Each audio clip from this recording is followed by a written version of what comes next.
একবার এই রকমভাবে বাঁধাকপির পকোড়া বাড়িতে বানিয়ে খাবেন, ছোট থেকে বড় সবাই তৃপ্তি করে খাবে। আমি একটা বড় বাঁধাকপির হাফ বাঁধাকপি কুচিয়ে কেটে নিয়েছি, এখানে নিয়েছি পেঁয়াজ কুচি, কাঁচা লঙ্কা কুচি, রসুন গ্রেট করে নিয়েছি, আদা গ্রেট করে নিয়েছি। আমি এখন গামলার মধ্যে দিয়ে দেব কুচিয়ে রাখা বাঁধাকপি, দিয়ে দেব কুচিয়ে রাখা পেঁয়াজ, আমি এখানে দুটো বড় সাইজের পেঁয়াজ নিয়েছি, দিয়ে দেব রসুন, দিয়ে দেব কাঁচা লঙ্কা কুচি, দিয়ে দেব গ্রেট করে রাখা আদা, দিয়ে দেবো স্বাদ মতো লবণ, দিয়ে দেবো হলুদ গুঁড়ো। আপনারা এখানে যে যেরকম ঝাল পছন্দ করেন ঠিক সেই রকম ঝাল এখানে আপনারা দেবেন। দিয়ে দেবো কাশ্মীরি লঙ্কার গুঁড়ো, দিয়ে দেবো গরম মশলার গুঁড়ো, দিয়ে দেবো ম্যাগি মশলা, দিয়ে দেবো চিনি, দিয়ে দিচ্ছি কর্নফ্লাওয়ার।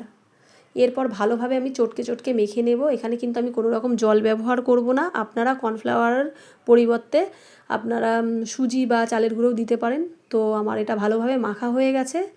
এই মাখাটা আরেকটু শক্ত করার জন্য দিয়ে দিচ্ছি বিস্কুটের গুঁড়ো। বিস্কুটের গুঁড়ো দিলে একটু ভালো মচমচে হবে, খেতেও ভালো লাগবে, অনেকক্ষণ মচমচেও থাকবে পকোড়াগুলো। তো মাখা আমার হয়ে গেছে, কত সুন্দর হয়েছে দেখুন মাখাটা, গন্ধটাও খুব সুন্দর কিন্তু বেরিয়েছে। তো কড়াইতে দিয়ে দেব আমি তেল, এরপর আমি পকোড়াগুলো ভেজে নেব। আপনারাও বাড়িতে এইভাবে পকোড়াগুলো বানিয়ে খাবেন, খুব সুন্দর লাগে খেতে। তো তেলটা আমার গরম হয়ে গেছে, এক এক করে আমি পকোড়াগুলো এখন ভেজে নেব।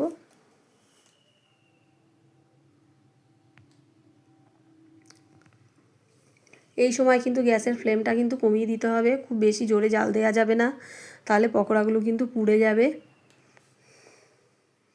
তেলটা যেহেতু একটু ভালোই গরম হয়েছে সেই জন্য একটু কমিয়ে দিতে হবে। তো এক এক করে আমি পকোড়াগুলো ভেজে নেব।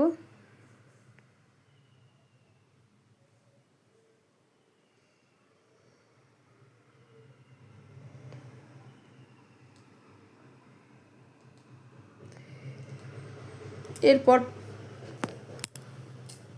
পকোড়াগুলো আমি একটু উল্টে নেড়ে নেব। তো দেখুন পকোড়াগুলো কত সুন্দর হয়েছে। পকোড়াগুলো আমার ভাজা হয়ে গেছে, এরপর আমি একটা গামলার মধ্যে তুলে নিচ্ছি। তো আপনারাও বাড়িতে এইভাবে বানিয়ে খাবেন।